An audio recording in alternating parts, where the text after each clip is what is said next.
안녕하세요. 쉽게 배우는 맞춤형 화장품 메디셀프입니다. 이번 강의는 2-2 강의에 이어서 2-3 강의를 시작하는 건데요. 지난 강의에는 제가 기능성 화장품에 사용되는 원료와 사용 한도에 대해서 설명드렸다면 이번 강의는 보존제와 기타 성분들의 사용 한도, 그리고 앞전에 설명드렸던 살리실릭 엑시드에 대해서 정확하게 한 번 더 보충 설명을 해드리면서 마지막으로 문제풀이로 좀 정리해보는 시간으로 마무리를 해보도록 하겠습니다.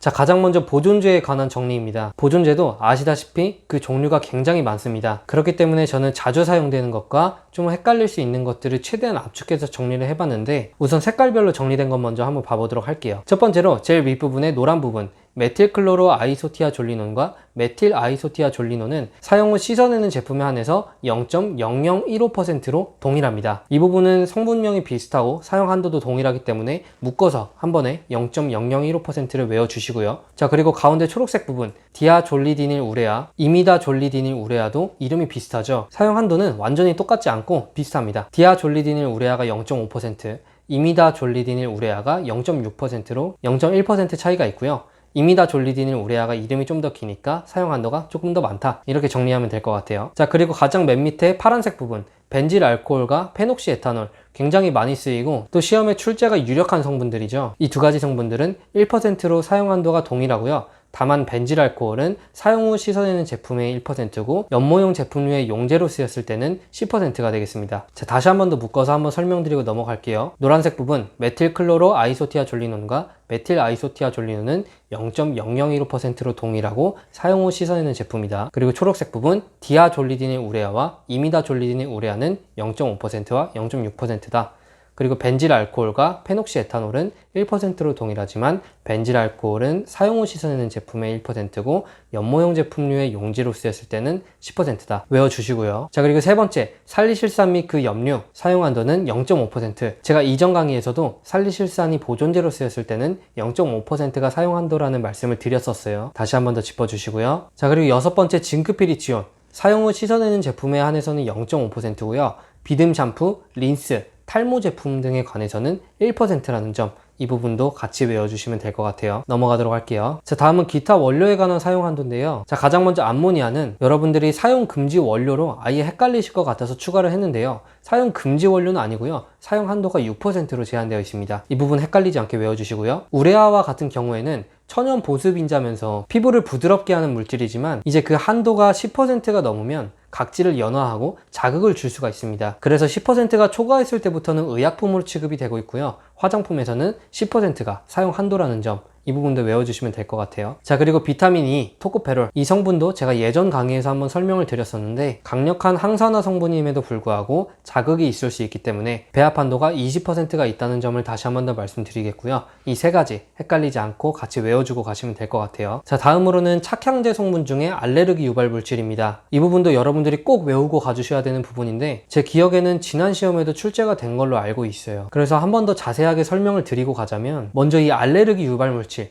이 알레르기 유발 물질은 식약처장이 지정을 했습니다. 총 25가지예요. 그리고 이 물질들이 화장품의 일정량 이상 함유를 하고 있다면 우리는 이 화장품의 포장에 성분의 이름을 표시해 줘야 됩니다. 구체적으로는 제가 위에 정리를 했죠. 사용 후 씻어내는 제품에는 0.01% 이상이 들어가 있을 때, 사용 후 씻어내지 않는 제품에는 0.001% 이상이 들어가 있을 때 우리는 이 성분을 표시해 줘야 되고요. 당연히 저희는 제가 지금 빨간색으로 표시한 이 수치 0.01%와 0.001% 외워줘야 됩니다. 그리고 이 25가지 성분이 어떤 건지도 알고 있어야 되겠죠. 자, 시간이 충분하신 분들은 이 25가지를 모두 외워주시면 좋겠지만 그렇지 않으신 분들은 제가 이제 색깔을 쳐놓은 부분이라도 꼭 눈에 익히고 가셨으면 좋겠습니다. 자, 색깔 친 부분만 간단하게 한번 같이 보고 넘어가도록 할게요. 아밀신나말, 신나밀 알코올, 신나말, 벤질 신나메이트, 핵실 신나말, 비슷하기 때문에 같은 색깔로 묶어봤는데 눈에 익혀주시고요. 자, 이소유제놀, 그리고 리날롤, 벤질 알코올, 시트랄, 유제놀, 벤질 살리실레이트,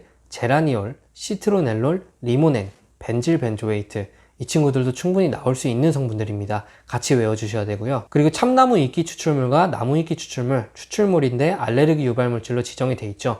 이 부분도 나올 수 있기 때문에 같이 외우고 가시도록 할게요. 자, 이 알레르기 유발 물질은 굉장히 중요한 부분이기 때문에 제가 뒤에서 다시 한 번 더 실전 문제로 다뤄보도록 할 건데요. 여러분들 다시 한 번 더 꼭 눈에 잘 익혀주시고요. 일단 다음 부분 넘어가도록 할게요. 자, 지금부터는 실전 문제인데요. 여러분들은 영상을 잠깐 일시정지 해주시고 직접 문제를 한번 풀어주시고요. 저는 바로 문제 풀이에 대해서 설명을 들어가도록 하겠습니다. 자, 이 문제 같은 경우에는 전 강의를 이제 주의 깊게 듣고 암기를 하신 분들은 어렵지 않게 맞추실 수 있지만 그렇지 않은 분들은 좀 헷갈릴 수 있게 조금은 꼬아서 만들어 봤어요. 자, 같이 한번 봐보도록 할게요. 기능성 화장품 심사에 관한 규정 중 자료 제출이 생략되는 성분의 고지 원료와 그 함량이 틀린 것은? 기능성 화장품의 원료와 함량에 대한 문제겠죠. 자, 1번 당나무 추출물 2% 맞습니다.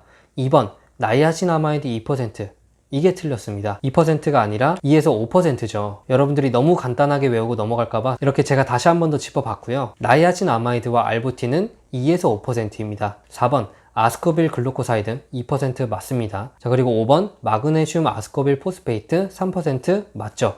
자, 그래서 정답은 2번이었고요. 제가 말씀드렸듯이 당나알은 꼭 외우고 가셨으면 좋겠습니다. 자, 넘어가도록 할게요. 자, 이번 문제도 같이 바로 풀어보도록 할게요. 다음 중 치오 글리콜산의 제품별 사용 한도로 틀린 것은? 자, 제품별 사용 한도입니다. 자, 이 문제는 치오글리콜산이 기능성 화장품으로 사용됐을 때가 아니라 제품별로의 사용 한도에 대한 내용이죠. 자, 정답을 바로 말씀드리자면 정답은 1번입니다. 자, 2번부터 한번 봐보도록 할게요.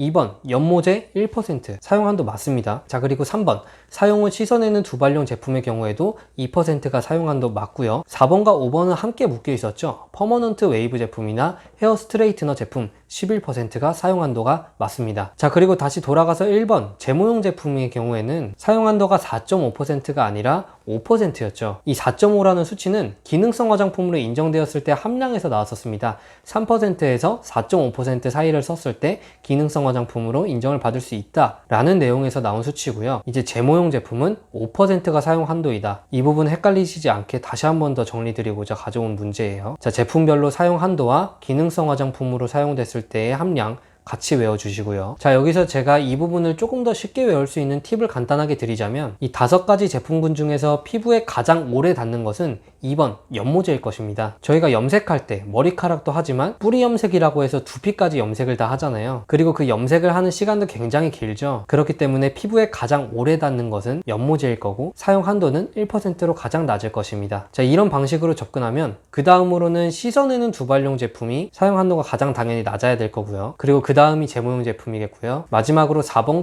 5번은 머리카락에 닿는 것이기 때문에 사용 한도가 가장 높게 지정이 돼 있다. 이런 방식으로 조금 접근을 해서 외워주셔도 될 것 같아요. 넘어가도록 할게요. 자, 다음 문제입니다.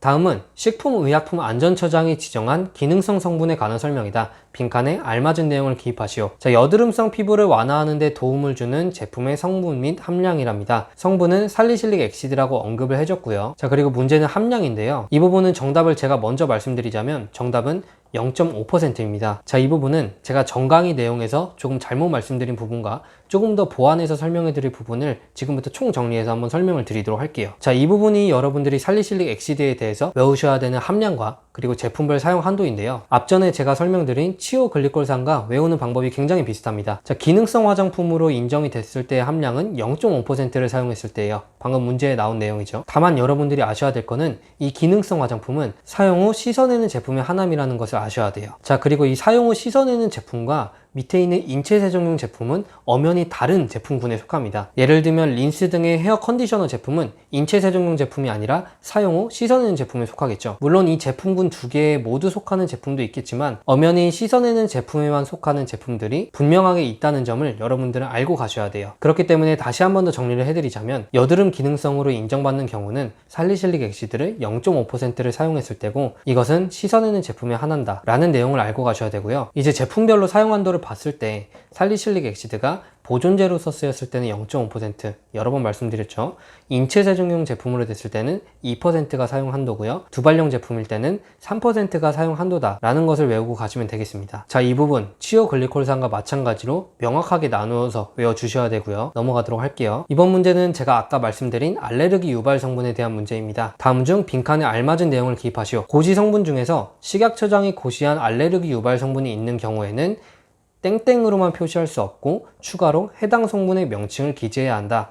단 사용 후 씻어내는 제품에는 땡땡 %가 초과했을 때 사용 후 씻어내지 않는 제품에는 땡땡 %가 초과 함유하는 경우에 하남. 여기서 저희는 A, B, C를 한번 유출을 해볼 건데, 자, 그럼 가장 먼저 A부터 보고 갈게요. 자, 원래 알레르기 유발 성분이 없는 경우에는 A로 표시한다는 내용인데요. A는 향료죠. 그리고 알레르기 유발 성분이 있을 때, 그리고 일정 함량을 초과했을 때 이 성분명을 저희가 기재해야 된다고 제가 말씀드렸죠. 자, 이제 B를 보자면 사용 후 씻어내는 제품에는 0.01%였죠. 그리고 사용 후 씻어내지 않는 제품에는 0.001%였습니다. 자, 그래서 정답은 A는 향료, B는 0.01, C는 0.001이 되겠죠. 자, B 같은 경우에는 당연히 씻어내는 제품에는 피부에 잔류하지 않고 씻겨 내려가기 때문에 더 많은 함량까지 수치를 허용해 준 거고요. 이제 씻어내지 않는 제품에는 0.001%로 더 적은 함량이 규정되어 있는 거겠죠. 자, 이 부분 넘어가도록 할게요. 자, 마지막 문제인데요. 마지막 문제도 알레르기 유발 성분에 관한 문제입니다. 자, 25가지 알레르기 유발 성분 중에서 그 성분이 아닌 것을 골라내라는 문제인데요. 자, 이 문제 또한 이전 강의를 주의 깊게 보신 분들은 어렵지 않게 푸실 수 있을 겁니다. 자, 정답 바로 말씀드리자면 정답은